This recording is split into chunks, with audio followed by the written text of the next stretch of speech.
c'est très important que le président Laurent Gbagbo se représente, car il a une mission qu'il a pas finie en fait. Une mission qu'il doit achever, qu'il avait commencé justement en 2002 et que malencontreusement il n'a pas pu achever. Et donc c'est important qu'il revienne justement avec la hargne qu'il a, comme on le connaît, et qu'il puisse finaliser les projets qu'il a pour la Côte d'Ivoire. Car c'est vraiment important qu'il les finalise. Aujourd'hui, le pays a une dette très importante et je pense que Laurent Gbagbo peut refixer les piliers justement avec les 10 piliers qu'il a, donc c'est-à-dire la réconciliation, justement reformer la CEI. Il a des missions très importantes à finir en Côte d'Ivoire, car le pays va mal.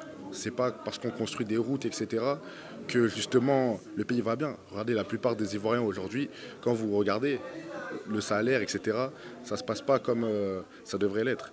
Donc je pense que c'est vraiment important d'avoir une personne comme Gbagbo, donc notamment un humain très fort, très engagé. C'est une personnalité avant tout, monsieur Laurent Gbagbo, et on a besoin de quelqu'un comme ça pour avancer. On a besoin d'hommes aujourd'hui pour faire avancer la Côte d'Ivoire. Et je pense que ça passera notamment par la candidature de monsieur Laurent Gbagbo.